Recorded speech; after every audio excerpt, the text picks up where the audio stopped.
This lesson is going to be about trigonometry. I want to start off by saying trigonometry is a higher level concept you may see one or two questions about on the test. We are going to try to keep it as simple as possible, but again, it's not tested on the test very much, so I wouldn't stress too much about this. To start off with, let's talk about the objective of this lesson. There's two things you should be able to do at the end of this. That is to be able to set up and solve a trigonometry ratio and to be able to rearrange a formula in the trig sense. Some vocabulary that you should understand for this lesson is sine, cosine, and tangent. A lot of students seem to get confused on those, but at the end of the day, they're simply just ratios. So if a student understands how to work with ratios, they should understand how to work with sine, cosine, and tangent, which are just ratios that deal with the sides of a triangle. Now a little bit of background information. Luckily for us, this is given on the newer formula sheet. Sine is equal to the opposite side of a triangle over the hypotenuse. Cosine is the adjacent side over the hypotenuse. And tangent is the opposite side over the adjacent side. Now if that sounds a little confusing, don't stress about it at this moment. We are going to clarify that in the next few slides. Something else you should keep in the back of your mind is that addition and subtraction are opposite operations, and multiplication and division are also opposite operations. That will kind of come into the high set problems that we're going to deal with today. Something else you need to understand is how to rearrange a formula. A formula does have several unknowns usually in it, and what that means is you may have to solve for any of them. So for example, let's say we had this, x plus 3 equals y. And for some reason you are having to solve for x. That means you want to get the x by itself. What's the opposite of plus 3? Minus 3. Do it to both sides. X is now equal to y minus 3. Now this is set up to solve for x. What if you had this? And you were wanting to solve for a. You want to get the a by itself. Opposite of divide by 3 is multiply. Do it to both sides. Now a is equal to 3b. Now you have it set up to solve for a. This is going to come into play again into the problems that are actually on the high set that deal with trig. So let's actually talk about what sine, cosine, and tangent are. Now it's important to note that when you're looking at sine, cosine, and tangent, those ratios deal with angles. So for example, if I call this angle up here x, I could say what is the sine of x? Or if I have an angle down here, which we'll call y, I could say what is the sine of y? It's important to note that when you're dealing with sine, cosine, and tangent, you will be looking at a right triangle, which this is because we have a right angle right there. The test doesn't want you to memorize what sine, cosine, and tangent are. The test wants you to understand how to set them up. So let's talk about that. Sine is equal to the opposite side over the hypotenuse side. Now you may be looking at that and thinking, well, what in the world is that? Let me explain. First, you should decide what the hypotenuse side is. On a right triangle, the hypotenuse is the longest side. Now an easy way to figure out, well, what's my hypotenuse, is to first find your right angle. In this case, here it is. And then pretend you're sitting in that corner. If you're sitting in that corner and looking straight ahead, what side are you looking at? So what that boils down to is, if you were to draw an arrow from the middle of that angle, what side is it pointing towards? In this case, it's pointing towards 5. And since the hypotenuse is supposed to be the longest side, that makes sense, because our sides are 3, 4, and 5. So 5 would be the hypotenuse. So when we set up this ratio, which again, it's a ratio, you're comparing two things on top of each other. That's what this is doing. The bottom, in this case, has to be 5. Now, I haven't clarified which angle we're looking at yet, because there's angle x and there's angle y. You have to know which one you're looking at to set these up correctly. What's cool about this is the hypotenuse is the same either way. So if I'm looking at the sine of x, the bottom of the ratio will be 5, which again is the hypotenuse. And if I'm looking at the sine of y, again, the bottom of the ratio, which is the hypotenuse, will also be 5. Hypotenuse doesn't change between what angle you're looking at. But let's pretend we're looking at x. So let me go on and erase this down here. And let's pretend we're looking at this angle right here. So we know the bottom is going to be 5 because that's the hypotenuse, but now we have to find the top of the ratio. Now when you're looking at trig, you either have an hypotenuse, You have an opposite side or an adjacent side. Adjacent is going to come in a little later. But in this case, we're just looking at opposite. Now, similar to how we found the hypotenuse by sitting in that corner and looking across, we're going to do the same thing with x. Let's pretend we're sitting in this corner right here. And if I'm looking right across, what side am I looking at? That's what we call the opposite. So the opposite of x is 4. Therefore, that goes on top. So the sine of x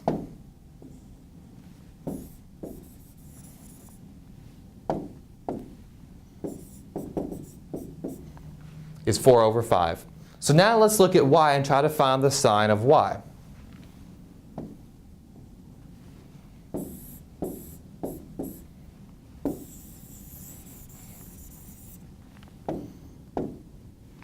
So let's make sure we know what angle we're looking at. In this case, we're looking down here. Again, sine is still opposite over hypotenuse. And as I've said multiple times, the hypotenuse doesn't change depending on what angle you're looking at. So even though we're doing the sine of y in this situation, the bottom will still be exactly the same as when we did sine of x. Now, but the opposite will change. Again, let's pretend we're sitting at the corner y. If I'm looking right across, what side am I looking at now? 3. So therefore, the opposite to the angle y is 3. Now, let's talk about cosine and how that works. So cosine is also a ratio, and in this case, cosine is equal to adjacent over hypotenuse. Again, lucky for us, the hypotenuse doesn't change. So if we're looking at the exact same triangle, remember, the right angle is right here, and the hypotenuse is right across from it. Our hypotenuse is still 5. Again, let's label these x and y. So if I'm looking at the cosine of x, the bottom is still going to be 5. Hypotenuse, 5. If I'm looking at the cosine of y, again, the bottom would be 5 because the bottom's the hypotenuse, and the hypotenuse doesn't change.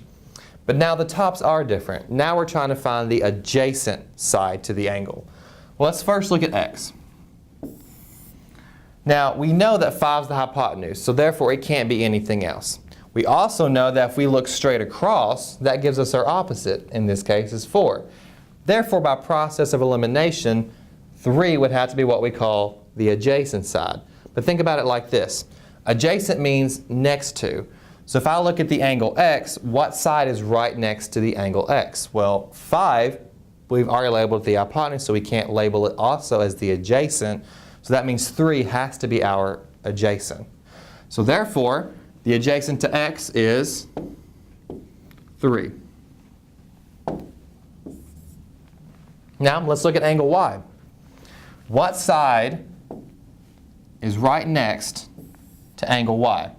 We have 5 and we have 4. They're both adjacent. But again, we've already labeled 5 as the hypotenuse, so by process of elimination, the adjacent has to be 4 in this situation, which makes the adjacent to y 4. Now let's talk about tangent. Again, this is just another ratio. So if you understand how to set up ratios, this should be easy. Tangent is defined as opposite over adjacent. So in this case, there is no hypotenuse. Now in the last two, we had that, and we knew that it was the same regardless of what angle we're looking at. So in this case, we can't rely on that. But we still know that the hypotenuse is 5. Now, since tangent is only dealing with opposite and adjacent, that means 5 should be nowhere in your ratio. So let's look at x first. Let's label this angle as x again. So the tangent of x should be equal to the opposite side of x over the adjacent side to x. Well, if you're sitting in this corner and you look straight across, what side are you looking at? 4. That means the opposite, which is on top, should be 4. Next, the adjacent is the side right next to x. Now we have 5, but again, that's the hypotenuse, so the only one that's left over is 3. Therefore, the tangent of x is 4 over 3. Now, you may be tempted looking at that, oh, the top's bigger than the bottom. When it comes to these ratios, don't simplify it down with your fraction methods. Leave it just like that. Now, let's talk about the tangent of y. So let's talk about the tangent of y. Again, tangent is opposite over adjacent, but now we're looking at a different angle, so our ratio is going to be different. What is the opposite side to y? What's right across? 3.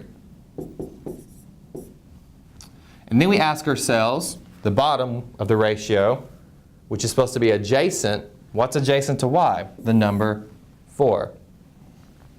Therefore, the tangent of y is 3 over 4. So now we talked about this, let's talk about some of the actual problems you could be seeing on the HiSET test. So, here's an example. The sine of A is equal to 0.2, and the length of BC is 5 units. What is the length of AC? First, let's talk about what's going on here. They're telling us the sine of A. A good first step is to know what angle you're looking at. So in this case, we're looking at angle A. So I'm just going to go on and circle that. So the next step is you need to know what trigonometry function you're actually dealing with. And in this case, it's sine. If you look at your formula sheet, they're going to show you that sine is equal to opposite over hypotenuse. Again, we're looking at A. So let's go on and label what the opposite and the hypotenuse are dealing with A. Now, the hypotenuse is always the side right across from the right angle, right? So if we look across from the right angle, there's our hypotenuse. Now, the other part of sine is knowing the opposite. Well, it's going to be the opposite of whatever angle we're looking at. So if we're looking at A, the opposite of that would be down here. So now we know what two sides are important for this problem. Let's look at what's going on next. It says the length of BC is 5 units. What is the length of AC? So when it says the length of BC, that's saying the length of the side between point B and point C. So point B and point C. So they're talking about this right here, which we know is the opposite. So if the length of BC is 5 units, B to C, that means the opposite is 5 units. Next it says, what is the length of AC? So that's what they want us to solve for. Well, there's A, there's C. They're wanting us to solve for the hypotenuse. So that's our mystery. That's our variable we don't know. Let's go on and set this up. Sine is equal to opposite over hypotenuse.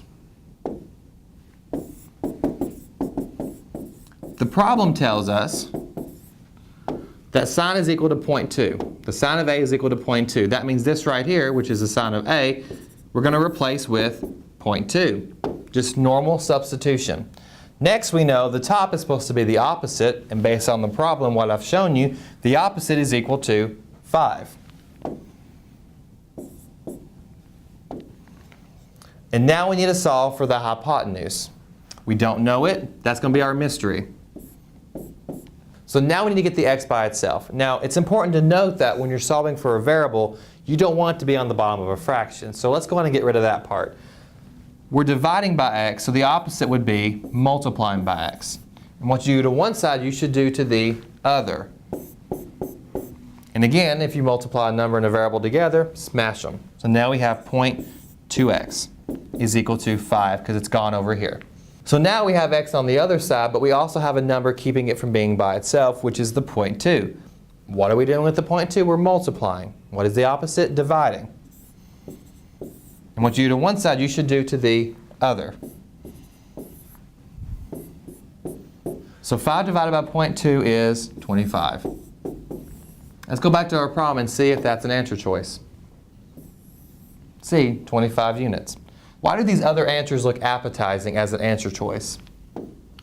It all comes down to, did you set up the ratio correctly? Let's say you accidentally put the hypotenuse over the opposite and you solved it that way. You'd end up with one of those answers. Let's say that you divided by x here instead of multiplying. You would have got a different answer. So it was all about missing a step somewhere in the problem. If you just follow the steps one step at a time, you will be fine. Let's look at the next practice problem. Jack is looking at an airplane as shown in the diagram below. Which expression represents the airplane's distance in miles from Jack? Here's Jack, here's our airplane. So we're trying to solve for this length right here. Now, if this were an easy problem, you would simply add the two pieces together. You would say x plus 500. This piece right here is important to remember because you're going to be adding 500 somewhere in the problem. Well, let's look at our answer choices. C and D are both subtracting 500. Therefore, they're automatically incorrect. Now, we need to look at exactly what trig function we're dealing with here. In this case, we're talking about sine. Now, a good next step you can do is to make sure you're actually dealing with an angle measurement, because sometimes the test will try to be tricky and do a sine, cosine, or tangent of a side measurement. So it's doing sine of 60. Well, that is a measurement. That is an angle measurement, and they're both dealing with that. So therefore, we can't use that to eliminate. But what if it had said something like sine of 200? You would automatically have x'd that out because that would have been incorrect, because that is the sine of a side, not an angle. So now we need to figure out what sine is actually equal to in this problem. Now, we're talking about the sine of 60. So we know we're looking at this angle right here. And sine is equal to opposite over hypotenuse. So looking at angle 60, what is the hypotenuse? Again, the hypotenuse is the side directly across from the right angle.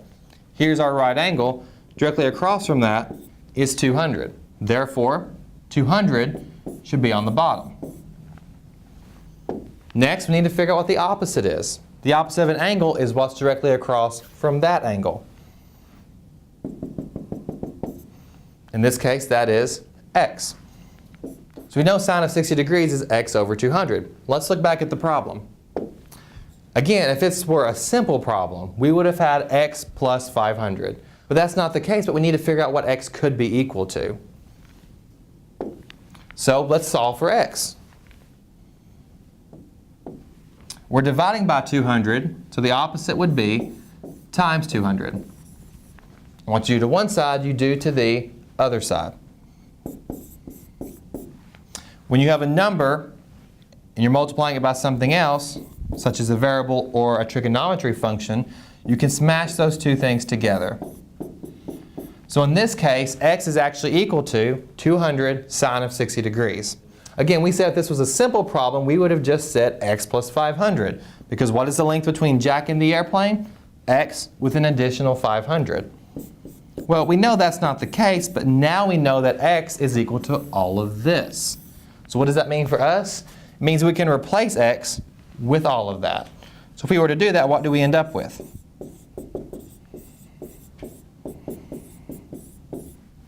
(200 sine of 60 degrees plus 500).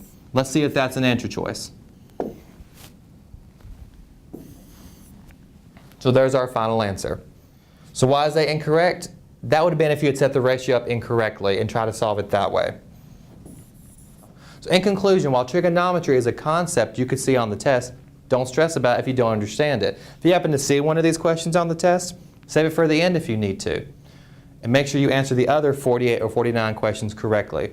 Also of note is that they give you these ratios on your formula sheet. So you don't really have to memorize those, so don't worry about memorizing them. Just try to practice how to use them if you need to.